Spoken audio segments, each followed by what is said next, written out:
মাননীয় সভাপতি সাহেব, সমবেত এই এলাকার বিভিন্ন গ্রাম থেকে, বিভিন্ন পাড়া থেকে দিনের দরদকে বুকে নিয়ে, ইমানি জজবাকে সাথে নিয়ে উপস্থিত এই মজলিসে সকল শ্রেণীর ধনী গরিব, শিক্ষিত অশিক্ষিত, ছোট এবং বড় আমার প্রাণের ভাই ও বন্ধুগণ তথা পুরুষদের মজলিস থেকে আলাদা অনতি দূরে স্ক্রিনের সামনে বসে থাকা আমার স্নেহের মা এবং ভগ্নীগণ, আল্লাহ তাআলার শুকরিয়া আদায় করছি যে আপনাদের এই মাদ্রাসা ইতিপূর্বে দেখিনি, আজকে আল্লাহ রাব্বুল আলামিন আমাকে দেখার সুযোগ করে দিয়েছেন। এই এলাকার মানুষের মুখোমুখি হয়ে কিছু কথা বলার সুযোগ এর আগে আমার হয়েছে কিনা আমি জানি না। আজকে আপনাদের মুখোমুখি হয়ে কিছু বলবো বলে যে একটা আস্থা এবং ভরসা নিয়ে আপনাদের সামনে এসেছি, অতএব আপনাদের মতো জ্ঞানী গুণী মানুষের কাছে আমার বিনীত নিবেদন যে আমি কি বলছি কথাগুলোর প্রতি একটু কর্ণপাত করেন। কথাগুলো যদি আপনার কাজে আসে এখন, তাহলে নিশ্চয়ই কালকেও কাজে আসবে। যদি কথাগুলো আমি ঠিক বলি তাহলে সেগুলোকে গ্রহণ করে নেবেন। এইগুলো হচ্ছে আকলমন্দ মানুষের অভ্যাস। এবং যারা কথা শোনে আর শোনার পরে সেগুলোকে গ্রহণ করে, সে সমস্ত মানুষগুলোকে আল্লাহ রাব্বুল আলামিন বলেছেন এরা অতি চালাক, এরা অতি চালাক। অতি চালাক কেন বলা হয়েছে? যে মানুষ কথা শোনার পরে যখন তাকে মেনে নেয় তখন তারা আল্লাহ তাআলার ফরমাবরদারিকে গ্রহণ করে নেয়। আর যারা আল্লাহ রাব্বুল আলামিনের ফরমাবরদারিকে গ্রহণ করে নেয় তারা নিজেদেরকে জাহান্নামের আগুন থেকে বাঁচিয়ে নেয়। নিজের দেহটাকে আর পুড়তে দেবে না, জ্বলতে দেবে না বলে সে এই সিদ্ধান্ত নিল। এই জন্য রব্বুল আলামিন ওদেরকে বলছেন এরা বড্ড চালাক। সূরা জুমারের ভেতরে বলা হয়েছে ওয়াল্লাযীনা ইয়াসতামিউনাল কাওলা ফায়াত্তাবিউনা আহসানাহু উলাইকা হাদাহুমুল্লাহ। ওই সমস্ত লোক যারা কথা শোনে, জুমার মসজিদে হোক, আলোচনার মজলিসে হোক, কোনো চৌরাহাতে রাস্তাতে কেউ বলছে তার কথা হোক, সে কথাগুলোকে কান দিয়ে মন দিয়ে শোনে এবং তার ভেতর থেকে 5টা কথা হয়, 10টা কথা হয়, বেছে নেই আর নেয়ার পরে ওইটিকে নিজের হৃদয়ে বসায়, গ্রহণ করে নেয়।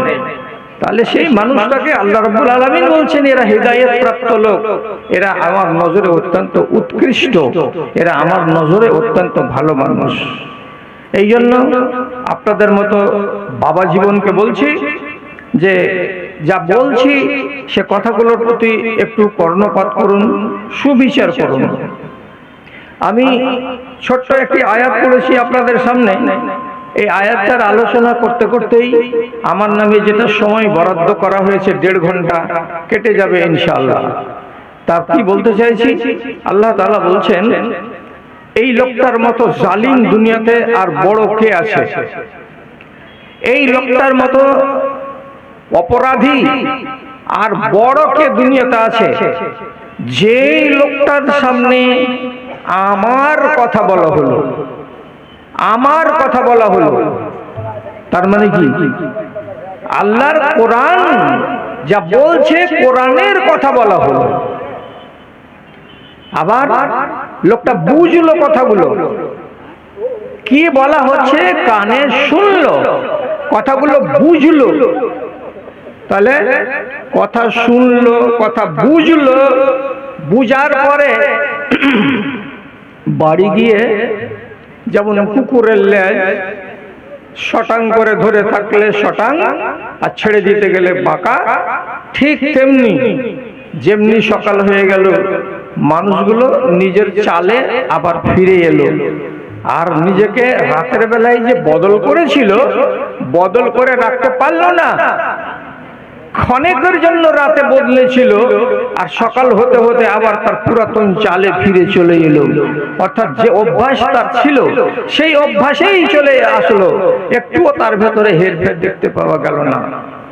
তাহলে আল্লাহ তাআলা বলছেন এই মানুষটার চাইতে বড় জালিম আর এই দুনিয়াতে কি আছে? শেষে আল্লাহ তাআলা বলছেন, কানে শুনলে, তারপরে জানলে, তারপরে এখানে বসে বসে মনে মনে স্বীকার করলে এটা হক কথা, এটাকে আমাকে মানতে হবে, নিয়ে আবার যখন তুমি বদলে গেলে তখন তুমি হলে অপরাধী, তুমি হলে আসামি। আর যে ব্যক্তি আসামি হলো তার সম্বন্ধে রব্বুল আলামিন পরক্ষণে বলছেন, ওয়া ইন্না মিনাল মুজরিমিনা মুনতাকিমুন। পৃথিবীতে যত মুজরিম আছে, যত আসামি হবে, আমি সেই আসামির বদলা চুকিয়ে নিতে পারি, সে ক্ষমতা আমাকে আমার আছে। যে কোনো আসামি আমার কাছ থেকে রেহাই পাবে না, হয় দুনিয়াতেই তাকে আমি সাজা দেব, আর না হয় আখেরাতে আমি সাজা দেব। আমি সাজা দিতে ক্ষমতাবান, আমাকে কেউ আটকাতে পারবে না। মুজরিমকে সাজা আমি দিবই, ছেড়ে কথা বলবো না। তাহলে হয় দুনিয়াতে হবে আর না হয় আখেরাতে হবে। আপনি একটু স্মরণ করুন তো, মাথার দরজাটাকে খুলুন তো, খুলে আপনি একটু ভাবুন তো, কারুনকে মাটির তলায় ভরে দেওয়া হয়েছে। এখানে ছেলে পিলাটিকে মারো না, একটু হাকান তো এখান থেকে। তখন থেকে দেখছি ছেলে পিলাগুলো গুনগান করছে না, এই ছেলেগুলো একটু সাবধান করেন তারা। एक ऐलान है, किसी साहब के बाइक की चाबी जो है यहाँ स्टेज के पे रखी हुई है, जिनकी है आकर के वो ले लें। इस बाइक की चाबी है यहाँ पे रखी हुई है।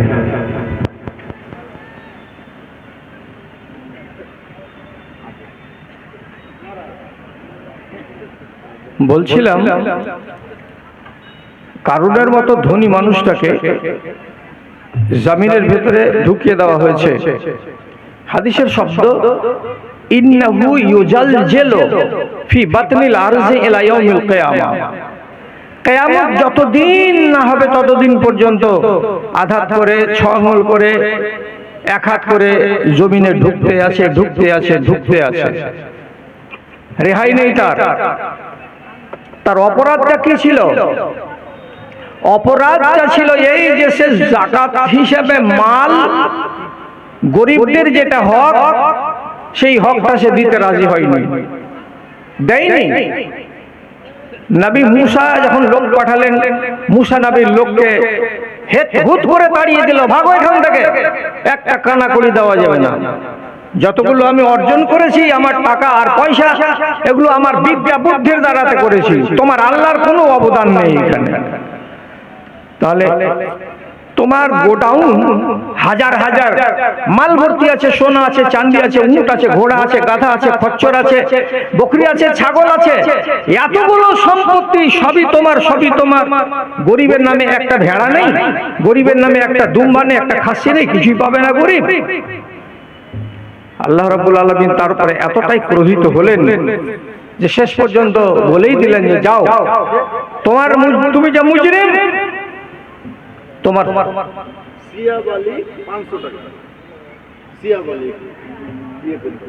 এখানে লেখিয়ে দেন, যারা যারা দান করবে এখানে এসে আপনারা লেখিয়ে দেন।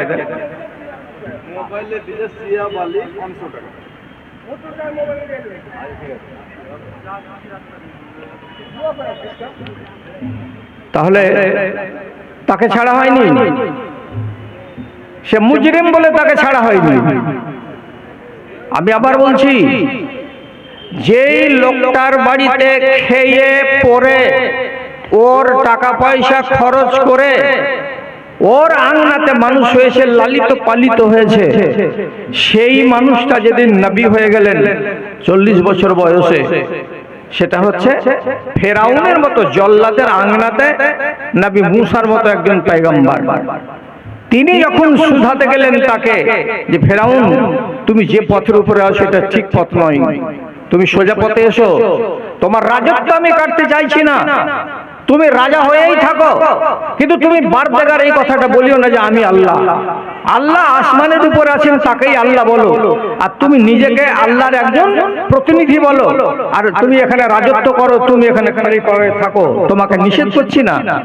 কিন্তু মানতে পারেনি, ওই বলতেই থেকেছি আনা রাব্বুকুমুল আলা, আমি তোমাদের বড় রব, আমি তোমাদের বড় খোদা। রব্বুল আলামিন বলছেন তোর মতন মুজরিমকে আমাকে শিক্ষা দিতেই হবে। কোরআন রব্বুল আলামিন পরিষ্কার বলছেন ফাগরাকনাহু ওয়া জুনুদাহু ফিল ইয়াম্মি, যখন তার সীমা লঙ্ঘন করে গেল তখন আমি এই ফেরাউনকে এবং তার সাঙ্গপাঙ্গকে আমি নীল নদীর মাটিতে পানিতে ডুবিয়ে মেরে ফেলে দিলাম। কেন? যারা অপরাধী হবে, যারা মুজরিম হবে, আমি মুজরিমকে রেহাই দিই না। আরো শুনুন, সালেহ আলাইহিস সালাতু ওয়াস সালামকে আল্লাহ রাব্বুল আলামিন একটা উটনি দিয়েছিলেন মুজিজা, আর বলা হয়েছিল যে এই উটনিটাকে তোমরা কেউ ছুবে না, ওর ইচ্ছা যেখানে ঘাস খাবে চড়বে, তোমাদের ক্ষতি করবে না, তোমরা খবরদার এই উটনিকে আঘাত করিও না। নিষেধ করা হয়েছিল যে এই উটনি হচ্ছে মুজিজা, একে তোমরা টাচ করিও না। কিন্তু কওমে সালেহ আলাইহিস সালাতু ওয়াস সালাম এমনই বদতমিজ যে আল্লাহ রাব্বুল আলামিনের এই মুজিজাকে তারা পা কেটে দিয়েছিল। আর যখনই পা কেটে দিল, রব্বুল আলামিন বলছেন যে মুজরিম হবে তাকে ছেড়ে কথা বলা হবে না। সাথে সাথে রব্বুল আলামিন তাকে কি করলেন? তাকে বরবাদ করে দিলেন। কিভাবে বরবাদ করলেন? যারা কোরআন মাজিদ পড়েন তাদের মনে আছে, ফাকারুহা ফাদামদামা আলাইহিম রাব্বুহুম বিযামবিহিম ফাসাওয়াহা। যেমনি পা কেটে দিল, আল্লাহ তাআলা বলছেন আরবি ভাষাতে ফাদামদামা আলাইহিম, ফাদামদামা আলাইহিম, এমন করে দিলাম যে তাদেরকে দমদমিয়ে দিলাম। তার মানে কি? জমিনকে বাজিয়ে দিলাম, এত করে হাওয়া চালালাম যে এলো পাথাড়ি চালিয়ে দিলাম, এমন করে আযাব পাঠালাম, বাড়ি আর ঘরকে সবকে তছনছ করে দিলাম, কোনো চিহ্ন বলতে তাদের আমি রাখলাম না। যারাই আসামি হবে তাকে ছেড়ে কথা বলা হবে না। মনে রাখুন, জেনে রাখুন, আপনারা কি চাইছিলেন মনে মনে তা আমি জানি না, কিন্তু দুর্বল ঈমান আমাদের এই যুগের মানুষের ঈমান যেখানে দুর্বল, সেখানে আপনাকে হাসি ঠাট্টা করে আপনার মূল্যবান সময়কে নষ্ট করে আমি আসামি হতে যাব না আল্লাহ তাআলার কাছে বলে আপনাকে আমি কোরআন হাদিসের কথা শোনাচ্ছি। ভাইজান, আজকের দিনে একটা দেশ আছে, সেই দেশটার নাম হলো জর্ডন। সেই জর্ডন দেশটার পাশে একটা নদী আছে, ঝিল আছে, সেই ঝিলটার নাম হলো বাহরে মাইয়াত, মৃত সাগর, মরা সাগর। ওই ঝিলটা, ওর পানিগুলো হলো পুরা মোবিলের মতো কালো, ওতে মাছ নেই, ওতে শামুক নেই, ওই পানি দিয়ে কোনো কেউ সেচের কাজ করে না, ওই পানিগুলো জঙ্গলের কোনো জানোয়ার পান করে না। এত বদবু আর এত ঘৃণিত আর এত জঘন্য পানি সেই নদীটাতে, সেই ঝিলটাতে আল্লাহ তাআলা দিয়ে রেখেছেন। এটা কেন হলো এরকম? কেন হলো এইরকম? তার ইতিহাস জল জল করে জ্বলছে। ইতিহাস কি বলছে? ওইখানে একটা নবী পাঠিয়েছিলেন আল্লাহ তাআলা, তার নাম লূত আলাইহিস সালাম। এরা কি করত? এই লূত আলাইহিস সালাতু ওয়াস সালামের কওম এবং তার জাতি সম্প্রদায়, এরা পুরুষে পুরুষে মিলন করত। এরা নারীদের তোয়াক্কা করতো না, পরোয়া করতো না। এত তাদের ভিতরে ঘৃণ আচরণ ছিল। আল্লাহর নবী বারবার করে বললেন, বাবা তোমরা এই কাজ করছো কেন? এই কাজ তোমরা করছো কেন? যে কাজ জানোয়ারেরা করে না, যে কাজ পশুরা করে না, তোমরা মানুষই এত ঘৃণিত কাজ কেন করো? আল্লাহ তোমাদের উপরে নারাজ হয়ে যাবে, তোমরা এই কাজ থেকে নিজেকে বিরত রাখো। না, কোনো মতেই তারা এই কাজ থেকে বিরত হয়নি। শেষ পর্যন্ত আসমান থেকে 4-5 জন ফেরেশতা এলেন ইনস্পেকশন করতে, দেখতে। তো দেখতে এসে গলিতে যখন বসে আছে বৈঠকখানাতে, কম বয়সী চেহারার, সুন্দর সুন্দর চেহারা নিয়ে ফেরেশতাগুলো, তো গ্রামেরই টোলারই কিছু কিছু যুবক মনে করছে যে নবীর বাড়িতে মেহমান এসেছে, আজকে কথাবার্তা শেষ হলে এদের সাথে লাইন লাগাবো। কত বড় বদতমিজি তো আপনি আন্দাজ করুন। নবী লুতের চেহারা ফিকা হয়ে গেছে, শর্মিন্দগি এত ধরেছে তাকে, আল্লাহ আজ জালিমদের হাত থেকে আমার মেহমানকে কি করে বাঁচাবো। শেষে ফেরেশতারা ধরা দিয়ে বললেন, আপনার মুখ শুকাচ্ছে কেন? আপনি আমাদেরকে নিয়ে ভাবছেন কেন? আমাদেরকে নিয়ে ভাবতে হবে না। আমরা কে? আমরা মানুষ নই, আপনার বাড়িতে মেহমান হয়ে এসেছি, মানুষ না। আমরা আল্লাহর ফেরেশতা এসেছি, আমরা তো এদের খবর নিতে এসেছি। আজকে একটা কিছু হবে। আল্লাহর ফেরেশতারা যখন নিজের চেহারায় সেখান থেকে আত্মপ্রকাশ করলেন এবং সরে গেলেন, পরে পরে আযাব চলে এলো। আযাব কিভাবে এলো? আল্লাহ তাআলা কোরআনে বলছেন, তোমাদের মতো লম্পটগুলোকে, যে কাজগুলো জানোয়ারেরা করে না, যে কাজ গরুতে করে না, ছাগলে করে না, ভেড়াতে করে না, এমন ঘৃণিত কাজ তোমরা করো, তোমরা এত নোংরা মানুষ, তোমাদেরকে আযাব নিশ্চয়ই দিতে হবে। কেন? তোমরা হলে মুজরিম, তোমরা হলে অপরাধী। কি আযাব দেওয়া হবে? আল্লাহ তাআলা কোরআনে বলছেন, জাআলনা আলিহা সাফিলাহা। একদল ফেরেশতাকে পাঠানো হলো, সেই এলাকাটা আল্লাহর ফেরেশতারা মাটির তল থেকে 100 গজ, 150 গজ, 200 গজ তলা থেকে সম্পূর্ণ মাটিকে উপড়িয়ে ছেড়ে উপর দিকে নিয়ে চলে গেলেন। আর যাওয়ার পরে সেই মাটিটাকে আবার এই রকম করে তলকে উপর করে দিয়ে আর উপরকে তল দিকে করে দিয়ে 1 মাইল, 4 মাইল, 3 মাইল, 5 মাইল উপর থেকে নিয়ে গিয়ে ফেরেশতারা ওই জায়গাতে ছেড়ে দিলেন। আর যেমনই ছেড়ে দেওয়া, বাড়িও গেল রসার তলে, ঘরও গেল জমের ঘরে। গরু আর বাছুর, ছাগল আর ভেড়া, মা আর বাবা, বাচ্চা আর বাচ্চি, ছোট আর বড়, সবাই মাটির তলে চাপা পড়ে গেল। আর ওই জায়গায় জীবনের মতো একটা খাল হয়ে গেল। খাল হলো তো হলো, আজ পর্যন্ত সেই খালও আছে। আর তাদের উপরে পচা পানির নহর জারি হয়ে আছে। সারা দুনিয়ার মানুষকে জ্ঞান দেওয়ার জন্য, আল্লাহর সাথে যদি শত্রুতা করো, মুজরিম হয়ে যাও, তো মুজরিমের অপরাধ কত হয় আর সাজা কত হয় তাই চোখে দেখে যাও। আল্লাহ ছেড়ে দেন না। আল্লাহকে যদি আপনি রাগান, তো রব্বুল আলামিন বলছেন, আমার মিলিটারিরা চুপচাপ কাজ করে চলে যাবে, তুমি টের পাবে না। আমাকে যদি কেউ খেদাও, আমার বিরুদ্ধাচরণ করো, তাহলে আমি ছেড়ে কথা বলবো না। ক্রোধের আগুন জ্বলে উঠে বিধাতার, ক্রোধের আগুন জ্বলে উঠে বিধাতার, মানুষ যখন মাঠে অশুভ খেলায়, গজবেরও বেড়া জালে ঘেরা পড়ে দেশবাসী, শহর বিলীন হয়ে যায়, শহর বিলীন হয়ে যায়। আল্লাহকে রাগাতে গেলে দেশ উজাড় হয়ে যাবে, বিলীন হয়ে যাবে গ্রামকে গ্রাম। আপনি এগুলো ইতিহাস যদি কোনো আলেমের মুখের থেকে শুনে থাকেন তো খুবই ভালো কথা। আল্লাহ কত উজাড় করেছেন। আদ জাতিকে এমন সাইক্লোন চালালেন, চিহ্ন খুঁজে পাওয়া গেল না, চিহ্ন খুঁজে পাওয়া যায়নি। সিন্ধু প্রদেশের হরপ্পা মহেঞ্জোদারো বলে একটা এলাকা আছে, সেইখানকার মানুষকে রব্বুল আলামিন 50 ফিট 60 ফিট মাটির তলায় তাদের বাড়ি, তাদের ঘর, আসবাবপত্র সমেত পুঁতে দিয়েছেন। আপনারা যদি 5 ক্লাসের 6 ক্লাসের যদি ইতিহাস বই বাচ্চাদের কাছ থেকে নিয়ে দেখেন, তো তাতে লেখা আছে, দেখতে পাওয়া যাবে, হরপ্পা মহেঞ্জোদারো। ওরা লিখেছে ওদের মতো করে। আসল কারণটা কি, মাটির তলাতে কেন ভরা হয়েছে, ওগুলো ওরা কথা লেখেনি। জি, আদের মরণ লীলা নুহের তুফান, আদের মরণ লীলা নুহের তুফান, একিসের পরিণাম জেনেছো সবাই। ধর্ম ধারে না যেমন শ্রীগাল পুকুর, এমন জীবন তবে কেন বড় হাই। অস্তের আগে ভাই রাস্তাটা দেখে নাও, নইলে বিপদ হবে রাতের বেলায়। গজবেরও বেড়া জালে ঘেরা পড়ে দেশবাসী, শহর বিলীন হয়ে যায়, শহর বিলীন হয়ে যায়। বাইরে যাও, ভাই মাইক এই চাওয়ালা, বাইরে যাও, বাইরে যাও, ওই চাওয়ালা। भाई चाय वाले बैठ जाएं।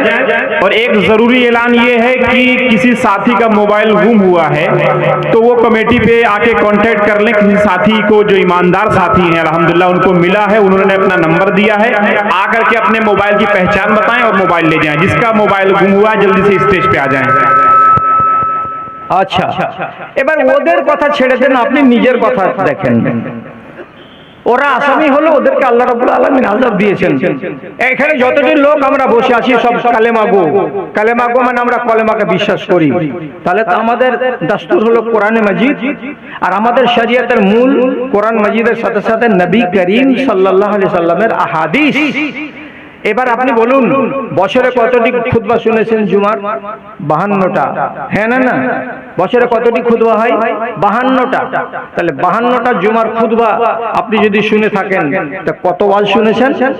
এতটি ওয়াজ শোনার পরে আপনাকে যদি একটা সওয়াল করি ছোট করে, কি সওয়াল? আপনি কথাগুলোকে কি মানেন? যে কথাগুলো কানে শুনেছেন সেগুলোকে কি আপনি মানেন? জবাব আসবে কিছু লোক যে হ্যাঁ মানি, কিন্তু বাস্তবে যদি দেখতে যাই তো মানা লোকের সংখ্যা আঙুলে গোনা 5 থেকে 7টা, বাকি 95টাই লোক আমরা আল্লাহর শরীয়তকে মানি না। যদি না মানেন তা আর মুজরিম কে হবে? আপনি যদি মুজরিম না হবেন তো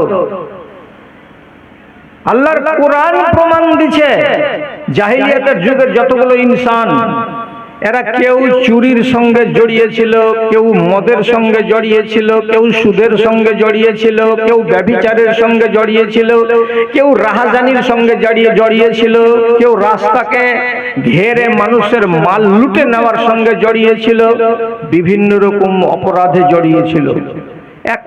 একটা করে কোরআনে আইন এলো, একটা আইনকে তারা মানলো আর মেনে নিজেদের আগুন থেকে তারা নিজেদেরকে বাঁচালো। আপনি কেন সেদিকে এগিয়ে আসছেন না? আমি যদি একটা কথা বলি, কোরআন মাজিদে একটা আইন নাজিল হলো, আইনটা পড়ে শোনাচ্ছি। ওয়াইজাল মাউউদাতু সুইলাত বিআইয়ি যামবিন কুতিলাত। যেদিন কিয়ামতের দিন মাত্র 1 মাসের একটা মেয়ে বাচ্চাকে, মাত্র 2 মাসের একটা মেয়ে বাচ্চাকে আল্লাহ তাআলা জিজ্ঞেস করে বলবেন, এই মেয়ে বলতো কিসের জন্য তোকে মেরেছিল, কে তোকে মেরেছিল বল। 1 মাসের বাচ্চাটা উত্তর দিয়ে বলবে, পরওয়ারদিগার আমাকে আমার বাবা মেরে ফেলেছিল। কেন যে আমি মেয়ে ছেলে, আমি বেটা ছেলে হলে আমাকে মারতো না, মেয়ে ছেলে বলেই আমাকে জিন্দাই পুঁতে দিয়েছিল। তো আল্লাহ তাআলা বলছেন, তুমি মার্ডার কেসের আসামি কিয়ামতের দিন, তো একটা নফসকে মেরে দিয়েছো, কাজে তার বিনিময়ে আল্লাহ তাআলা আযাব দিতে চাইছেন কি, মান কাতালা মুমিনান মুতাআম্মিদান ফাজাযাউহু জাহান্নামা খালিদান মুখাল্লাদা। তোমাকে অনাদি অনন্ত কালের জন্য জাহান্নামের আগুনে জ্বলতে হবে। একটা শিশুকে যদি তুমি মেরে দাও, যখন এই আইনটা নাজিল হলো একটা দিন গত হয়নি, দ্বিতীয় দিনের দিন, তৃতীয় দিনের দিন একজন সাহাবী, তার নাম কায়েস, উনি এসে রাসূলুল্লাহকে বলছেন, বড় আফসোসের কথা এটা, কি বলছেন, ইন্নী ওয়াদতু খামসা বানাতি। হে আল্লাহ পাকের রাসূল, আমি আমার একটা কন্যা নয়, 2টা কন্যা নয়, আমি আমার 5টা বেটিকে এক করে জীবন্ত পুঁতে দিয়েছি। কোনোটা হয়তো 1 মাসের, কোনোটা হয়তো 2 মাসের, কোনোটাকে যদি কোনো রকম বাঁচিয়ে রাখা গেছে তো 3 মাসের কিংবা 6 মাসের, এর বেশি আমি হতে দিইনি। আমার 5টা মেয়েকে একের পর এক আমি জিন্দাই মাটিতে পুঁতে দিয়েছি। এবার বলেন তো আমার কি হবে কিয়ামতের দিন? আইন যখনই এলো ভেতরটা কাঁপলো কি কাঁপলো না? এই হালাতে যদি মরে যায় তাহলে আমার দুর্গতিটা কি হবে? কিন্তু কোরআন তো তখন আসেনি, সেই যুগে এই অপরাধ করেছে। এই জন্য এই বেচারি যখন রাসূলুল্লাহর কাছে স্বীকার করে নিল যে আমি 5টা মার্ডার করেছি, তখন আল্লাহ পাকের নবী তাকে বললেন একটা কাজ করো, তাহলে আশা করছি জাহেলিয়াতের যুগের এগুলো কাজ আল্লাহ তোমার মাফ করে দিতে পারে। কি করতে হবে আমাকে? তো বলছেন আতে কাদ কুল্লি ওয়াহিদাতিন মিনহুন্না রাকাবা, এক একটা মেয়ের পক্ষ থেকে একটা করে গোলামকে কেন আর আজাদ করে দাও, একটা করে গোলাম কেন আর আজাদ করে দাও। একটা গোলামকে কিনে আজাদ করতে গেলে সেই যুগে কমসে কম 500 দিরহাম অর্থাৎ চাঁদির টাকা লাগতো, 500টা 700টা 1000টা করে। গোলামকে কেন আর আজাদ করো, গোলামকে কেন আর আজাদ করো, তাহলে রব্বুল আলামিন তোমাকে মাফ করে দেবেন। বন্ধুরা আমার, একটা মানুষের ঘাড় দিয়ে সারা দুনিয়ার মানুষকে জ্ঞান দেওয়া হলো যে এমন হত্যার অপরাধ যদি তোমরা করো তাহলে আল্লাহ তাআলা তোমাকে অনাদি অনন্ত কালের জন্য জাহান্নামের আগুনে জ্বালাবেন। সে নিজের কন্যা হোক কিংবা পরের কন্যা হোক, সে নিজের ভাই হোক কিংবা পরের বেটা হোক, কাউকে যদি মারা যায় তো এটা অপরাধ হয়। আরবের লোক কন্যা সন্তানকে পুঁতে দেওয়া বন্ধ করে দিল। এমন বন্ধ করলো যে আর একটা নাম গন্ধ পাওয়া গেল না যে কেউ এই অন্যায় কাজটা করেনি। তাহলে বেটা ছেলেগুলো তো মেনে নিল, আল্লাহ তাআলার একটা কানুন এলো, তো কানুনটাকে তারা মেনে নিল। এবার আস্তে আস্তে আর একটা কানুন একদিন হঠাৎ করে নাজিল হলো। সে কানুনটা কি? তো আল্লাহ তাআলা বলছেন ইয়াসআলুনাকা আনিল খামরি ওয়াল মাইসিরি কুল ফীহিমা ইসমুন কাবীরুন ওয়া মানাফিউন লিন-নাস। হে নবী, আপনাকে জিজ্ঞেস করবে লোকেরা এই যে মদ আমরা খাচ্ছি এটা কেমন, আর যে জুয়া খেলছি আমরা তো জুয়া খেলাটা কেমন।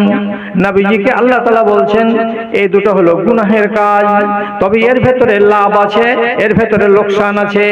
লাভ যতটুকু আছে তার চাইতে লোকসান বেশি আছে, অতএব লাভ অল্প আছে, লোকসান বেশি আছে। লোকসানের দিকে দেখতে যাও না, তোমাদের ক্ষতি হয়ে যাবে। এই জন্য তোমরা এই কাজ দুটাকে ছেড়ে দাও। মানুষেরা এত নরম কথাতে ছাড়লো না।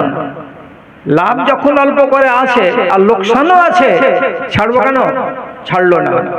মাসতিনেক 4-5 পর একদিন মসজিদে নামাজ শুরু হয়েছে, তো একা একা নামাজ পড়ছেন হযরত আলী রাদিয়াল্লাহু তাআলা আনহু মদ খেয়ে। নামাজ ওই হালাতে পড়তে গিয়ে সূরা ভুল হয়ে গেল, কুল ইয়া আইয়ুহাল কাফিরুন লা আ'বুদু মা তা'বুদুন। এ পড়তে গিয়ে লা আ'বুদু বের হলো না, বেরিয়ে গেল কি আ'বুদু মা তা'বুদুন।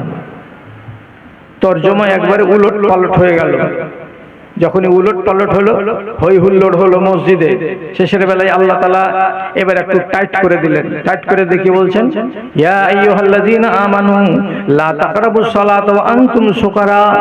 হে মুমিনিনরা, যারা ঈমান এনেছো, যারা নামাজি, নামাজ পড়ো, তোমাদেরকে বলা হচ্ছে মদ পান করে তোমরা মসজিদে আসিও না।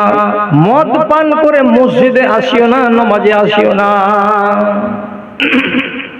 এর মানে মদ পান করে মসজিদে আসবো না তো আমরা হাট যেতে পারি, তো হাট যাও। লোকেরা তর্জমা বের করলো কি মদ পান করে মসজিদে যাওয়া যাবে না, তো যাব না। মদ খেয়ে দিয়ে যদি আমরা হাট চলে যাই, রানী পাত্রার হাট, তো চলে যাও। ছুটলো না, সম্পূর্ণ বন্ধ হলো না। তখন পর্যন্ত হযরত ওমর রাদিয়াল্লাহু তাআলা আনহু, এত বড় জলিলুল কদর সাহাবী, উনি মদ খাচ্ছেন। শেষে আল্লাহ রাব্বুল আলামিন আবার আয়াত নাযিল করলেন ইন্নামাল খামরু ওয়াল মাইসিরু ওয়াল আনসাবু ওয়াল আজলামু রিজসুম মিন আমালিশ শাইতান। মানুষেরা কান খুলে শুনো, মদ পান করা, জুয়া খেলা এবং আস্তানাতে গিয়ে কোন তীর উঠিয়ে ভাগ্যকে নির্ধারণ করা, এগুলো হলো শয়তানের কাজ। যারা যারা এগুলো কাজ করবে তারা শয়তানি কাজ করবে। দিয়ে আল্লাহ তাআলা বলছেন ফাল আনতুম মুনতাহুন, তোমরা থামবে কি থামবে না বলো, তোমরা রুখবে কি রুখবে না বলো, তোমরা আর নিষেধ মানবে কি মানবে না বলো। যখন এই রকম কথা আল্লাহ রাব্বুল আলামিন বললেন তোমরা থামবে কি থামবে না, তোমরা মানবে কি মানবে না, তখন হযরত ওমরের মতো লোকটা উপর দিকে হাত উঠিয়ে আসমানের দিকে মুখ করে দিয়ে আল্লাহকে বলতে লাগলেন ইনতাহাইনা ইয়া রব্বে, ইনতাহাইনা ইয়া রব্বে, হে আমাদের রব, আমরা মেনে নিলাম, আমরা থেমে গেলাম, আমরা রুকে গেলাম, আমরা জীবনে আর মদে হাত লাগাতে যাব না। আবু তালহার বাড়িতে মদের দোকান, আর আনাস রাদিয়াল্লাহু তাআলা আনহু ছোট ছেলে, তুলে তুলে খাওয়ানেওয়ালা। আর ওইখানে গিয়ে রোডের কিনারায় আল্লাহ পাকের নবীর একজন লোক গিয়ে এলান করে বলল যে আজ থেকে মদ হারাম করে দেওয়া হয়েছে। খবরটা যখন কানে গেল, এই ছেলে, ছোট্ট ছেলে আনাসের কানে, নওজওয়ান তাড়াতাড়ি মালিককে গিয়ে বলছে, মালিক ব্যাপার খারাপ। কি খারাপ? বলছে মদ হারাম হয়ে গেছে, আয়াত নাজিল হয়ে গেছে, নবীজি মদকে হারাম ঘোষণা করে দিয়েছেন। কি করবেন এইবার? চোখের সামনে দোকানে 7-8 কলসি মদ এখনো আছে। এটা আঙ্গুরের, এটা খেজুরের, এটা জবের, এটা কিশমিশের, এটা উমুকের, এটা তুমুকের। এতগুলো মদ যদি বিক্রি করা যায় তো 600-700 দিরহাম হবে। আর এখন হারাম হয়ে গেল মদ, অর্ডার চলে এসেছে। কি করবেন আপনি বলেন, ভেবে চিন্তা। হযরত আবু তালহা বলছেন, বড় ইট নিয়ে আই, পাথর নিয়ে আই বাহির থেকে। বড় একখানা পাথর নিয়ে আসা হলো, আর আসার পরে এক একটা কলসির তলাতে একটা করে ইটের বাড়ি দিয়ে সমস্ত কলসিকে ফাটিয়ে মদগুলোকে জমিনে বহিয়ে চেয়ার টেবিলকে উল্টিয়ে জিন্দেগির মতো দোকানকে বন্ধ করে দেওয়া হলো। কেন বন্ধ করে দেওয়া হলো? কোরআন বলছে নিষেধ, আমরা মেনে নিলাম নিষেধ। কেন? কোরআন আগেই বলেছে তোমরা জাহান্নামের কিনারাতে দাঁড়িয়েছিলে, আর 10টা দিন 20টা দিন দেরি হলে তোমরা জাহান্নামে পড়ে যেতে। এক একজন লোক বাঁচালো কে? আল্লাহর কোরআন। বাঁচালো কে? আল্লাহর নবী। নবী যদি আমাদেরকে জাহান্নামের আগুন থেকে বাঁচিয়ে থাকেন, আল্লাহ যদি আমাদেরকে বাঁচিয়ে থাকেন, তো অবশ্যই এই কানুনকে আমরা যদি না মানি তাহলে আবার আমরা জাহান্নামের কিনারায় পৌঁছে যাব। অতএব যখন বাঁচিয়েছি আগুন থেকে, তখন ভালো করেই বাঁচাবো, যাব না মদের কাছে। তারা জিন্দেগির মতো ব্যবসা বন্ধ করলো, জিন্দেগির মতো, আর সেখানে মদ পাওয়া যায় না। আরবের লোকেরা মদকে পয়দা করেছিল। এরা হলো জনক, এরা হলো আবিষ্কারক, এরা হলো মুজেদ। এরা মদকে যত রকম করে বানাতে জানতো। পৃথিবীর ইতিহাসে কোনো রেকর্ড নেই যে সে দেশের লোক এত মদ বানাতে জানতো। যে দেশের লোক বানাতে শিখলো, আর যে দেশের লোক হলো মদের মুজেদ, তারা ছেড়ে দিল। সারা সারা দেশের ভেতরে মাথা ঠুকে দিতে গেলে একটা বোতল খুঁজে পাওয়া যাবে না। সে দেশের লোক এতটাই মদ থেকে সরে এলো, আর দিয়ে তারা নিজেদেরকে শরীফ ইনসান বানালো। আর ওই মুসলমানের বাচ্চা আমরা, তাদের পুতা আর নাতি ভারতবর্ষের মাটিতে, বিহারের মাটিতে, বাংলার মাটিতে হাজার হাজার জন আমরা আছি, আজ পর্যন্ত মদকে ছাড়তে পারিনি, ছাড়তে পারিনি। তাহলে আপনি বলুন, নিষেধ চলে আসার পরে যদি আমি এটাকে ছাড়তে না পারি, তাহলে আপনার জন্য এটা আয়াত নয়? ওমান আযলামু মিম্মান যুকিরা বিআয়াতি রাব্বিহি সুম্মা আরাযা আনহা। এই লোকটার চাইতে বড় জালেম আর কে হতে পারে, যার সামনে কোরআনের আয়াত পড়া হলো, যার সামনে কোরআনের নির্দেশ পড়ে শোনানো হলো, সুম্মা আরাযা আনহা, তারপরেও মানুষেরা মুখ ফিরিয়ে চলে গেল, বিশ্বাস করতে পারলো না। তখন আল্লাহ তাআলা বলছেন, ওয়া ইন্না মিনাল মুজরিমিনা মুনতাকিমুন, আমি এমন মুজরিমগুলোর সাজা নির্ধারণ করে রেখেছি, যেমন করেই হোক, মরার আগে হোক তাও, মরার পরে হোক তাও, আমি বদলা চুকাবোই চুকাবো। এখন ঘুষ 2 নম্বর ব্যবসা আমাদের দেশে। আমাদের বাংলার মাটিতে কি আছে? একটা বুড়ি মানুষের নামে সরকারের পক্ষ থেকে ঘর আসছে, ঘরখানা বানিয়ে দিবে, তো পঞ্চায়েতের মেম্বারের সই লাগবে। তো পঞ্চায়েতের মেম্বার কইছে, খালা টাকা উঠিয়ে দিব, ঘরও বানিয়ে দিব, তো তোর এই 2 লাখ 2.5 লাখ টাকার ভিতর থেকে 50,000 টাকা আমি নিয়ে নেব। যদি দিস তো টাকা উঠবে, আর না যদি দিস তো টাকা উঠবে না। তোর ঘর ফের ঘুরে কলকাতা চলে যাবে। বেচারি দেওয়া মানুষ কি করবে? ঠেলায় পড়ে 30,000 40,000 টাকা এই সাবালক নওজওয়ান হাট্টা কাট্টা পঞ্চায়েতের মেম্বারকে দিয়ে দিচ্ছে। আরে জালেমের বাচ্চা গরুর মতো করে গোগ্রাসে এই হারামি টাকাকে গিলছে। দিবি তো কাজ হবে, না দিবি তো কাজ হবে না। আমাদের সরকার করে রেখেছে এইটা, কেউ যদি অ্যাক্সিডেন্ট হয়ে মরে যায় তো তাহলে ওই লোকটাকে 2 লাখ টাকা দেওয়া যাবে। একটা লোক মরে গেল, মালদা যেতে যেতে ওর স্ত্রী ক্লেম করলো যে আমার স্বামী এইভাবে মারা গেছে, তো 2 লাখ টাকা পাবো। তো পঞ্চায়েত সমিতির মেম্বার বলছে, পায়ের সুতলা খরচ হয়ে যাবে, ক্ষয় হয়ে যাবে, পারবি না। এর ভিতর থেকে গোটি কমিশন যদি দিস তো আমি বের করে দিব। কতটা নিবি রে বাজি? তো বলছে যে 2 লাখ টাকার ভেতর থেকে আমাকে 40,000 টাকা দিয়ে দে, 1,60,000 টাকা পাবি। নিয়ে নিল, দিয়ে দিল। এইরকম অহরহ ছোট ছোট ছোট ছোট কাজ, ঘুষ মুসলমানের বাচ্চারা খেয়ে যাচ্ছে, ওকে একবার চিন্তা লাগে না যে এই মালটা হালাল খেলাম না মালটা হারাম খেলাম। একটা রোড হতে দেয় না। 60 লক্ষ টাকা রোড, 2 কিলোমিটার রাস্তা হবে। আমার মতন ডন যে বলছে মাল ঝাড়, আর না ঝাড়বি তো কর্মচারীকে পিটা রাস্তা ধরিয়ে দিব, রোড করতে পারবি না। কন্ট্রাক্টর কি করবে? রাতের অন্ধকারে 3 লাখ 4 লাখ 5 লাখ টাকা দিল তাহলে রোড করতে দিবে, আর না যদি দাও তো এখান থেকে তলপি তলপা গুটাও। এমনই জুলুম চলছে দেশের মাটিতে। সুদের মাল, রিশওয়াতের মাল আর ঘুষের মাল মুসলমান খেয়ে নিচ্ছে, ওকে চিন্তা লাগে না যে এই রিশওয়াত খেতে গেলে আমার কতটা ক্ষতি হবে। কথা একটা বুঝেন। আলী রাদিয়াল্লাহু তাআলা আনহু মরণ যখন হয়ে গেল, তখন সিরিয়ার মাটিতে মুয়াবিয়া রাদিয়াল্লাহু তাআলা আনহু নিজেকে খলিফা বললেন। আমি খলিফা। ঠিক আছে, আপনি খলিফা।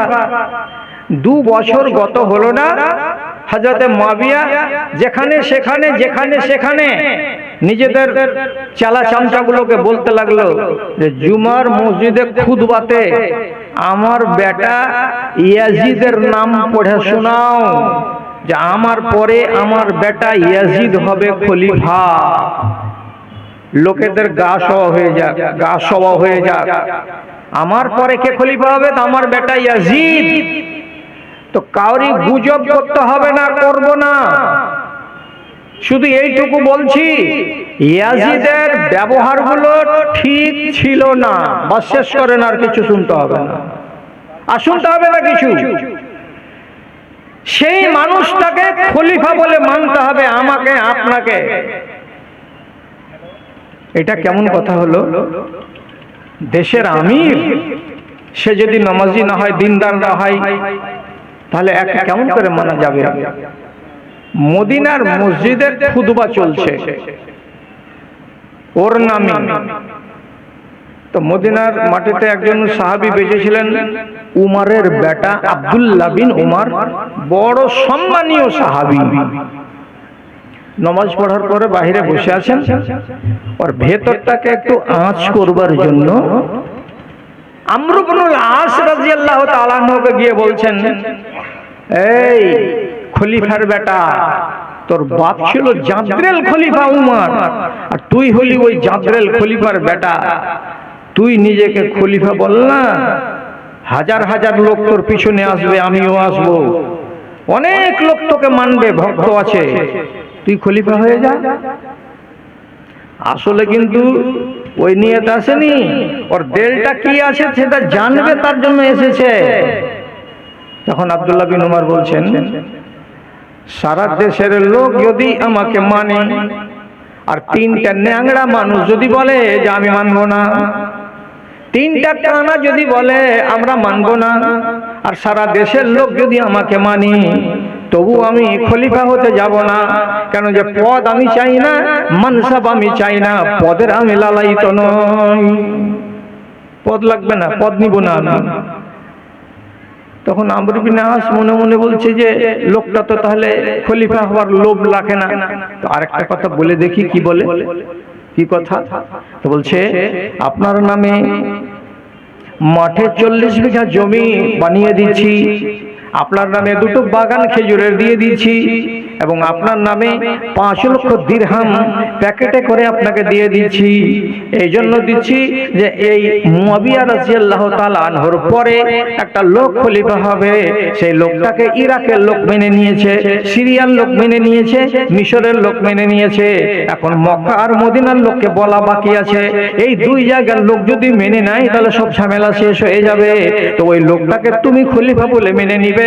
এই জন্য তোমাকে আমি 40 বিঘা জমি দেব, আর তোমাকে বাগান দেব, আর এই বাগানের তুমি মালিক হবে, সুখে শান্তিতে খাবে, আর 5 লক্ষ দিরহাম তোমাকে দেওয়া হবে। তুমি এটা করবে না? করবে না? বুঝে নিয়েছে? কার কথা বলা হচ্ছে? এটা বুঝে নিয়েছে কি যে ইয়াজিদের কথা বলা হচ্ছে?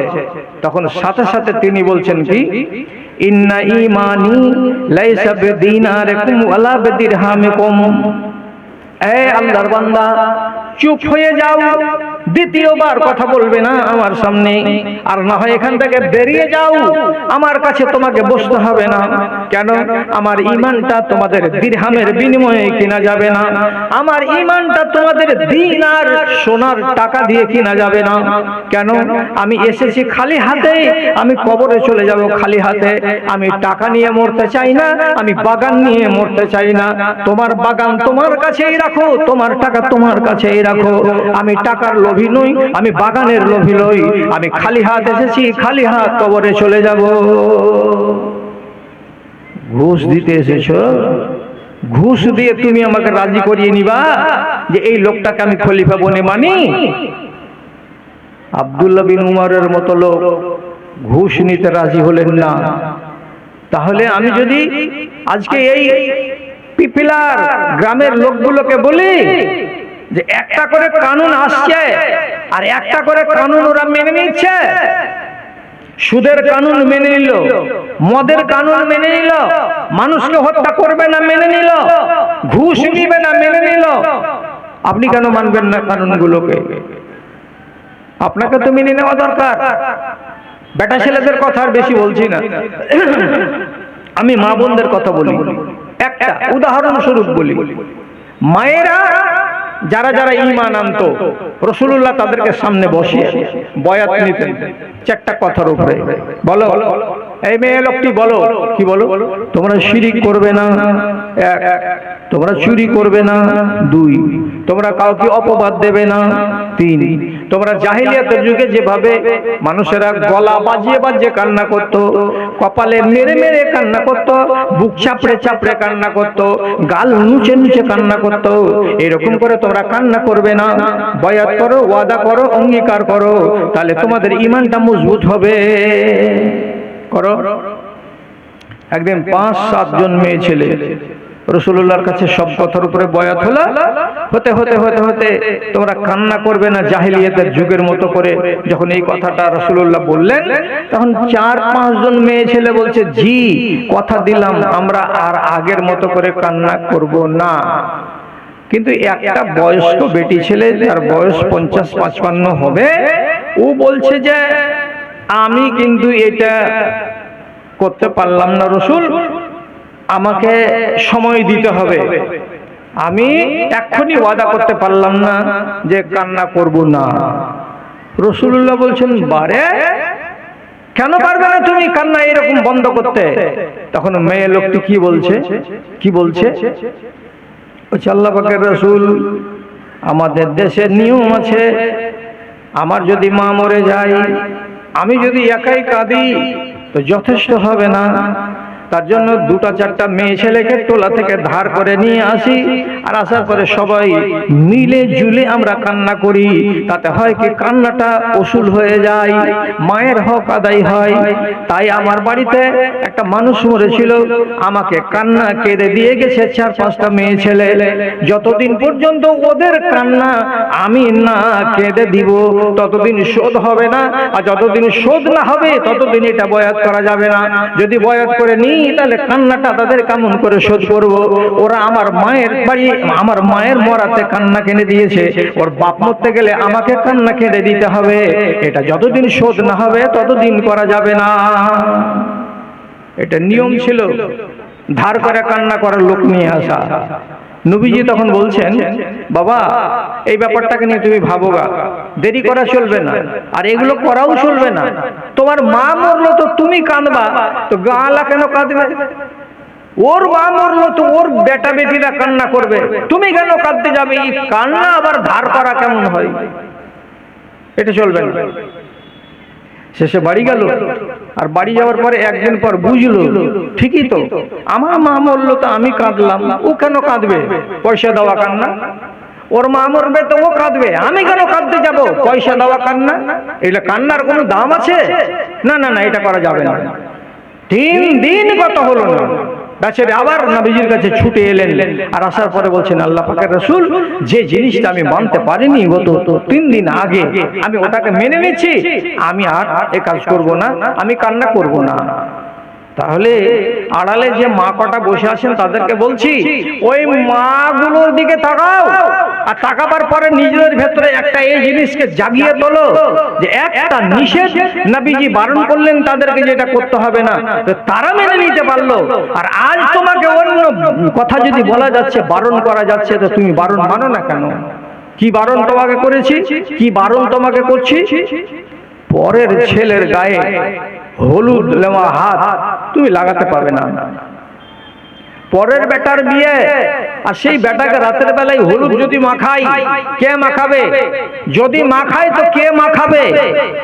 ওর মা মাখাবে, ওর দাদি মাখাবে, ওর খালা মাখাবে, ওর বোন মাখাবে, ওর ভাতিজি মাখাবে, ওর ফুফু মাখাবে।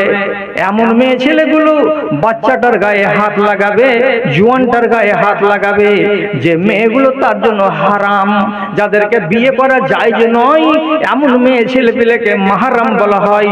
তো এই মেয়েরা যদি হাত লাগায় তো লাগাবে, তাছাড়া যেই মেয়ে ছেলেটিকে বিবাহ করা যায় যাচ্ছে, এমন মেয়ে ছেলে কোনো আজনাবি পুরুষের গায়ে যেন হাত না লাগায়, হরগিজ পাবে না।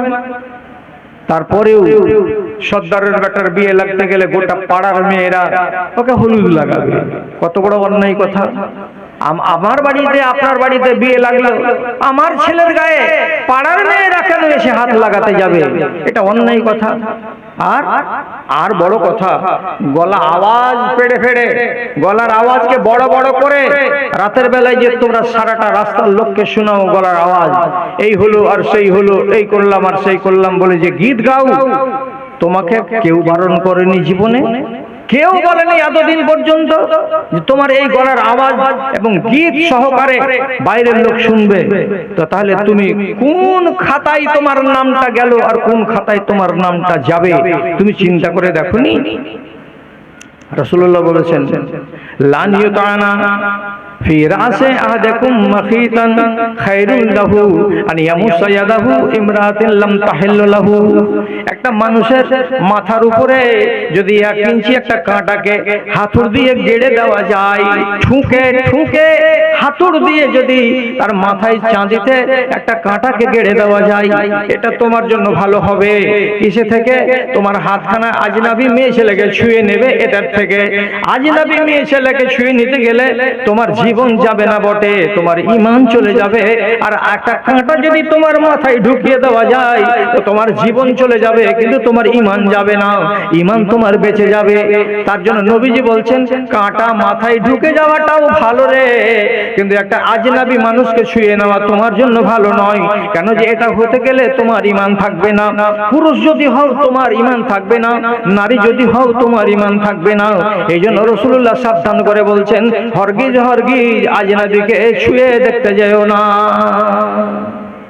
ওরা মানলো, আমার দেশের মেয়েরা মানবে না কেন?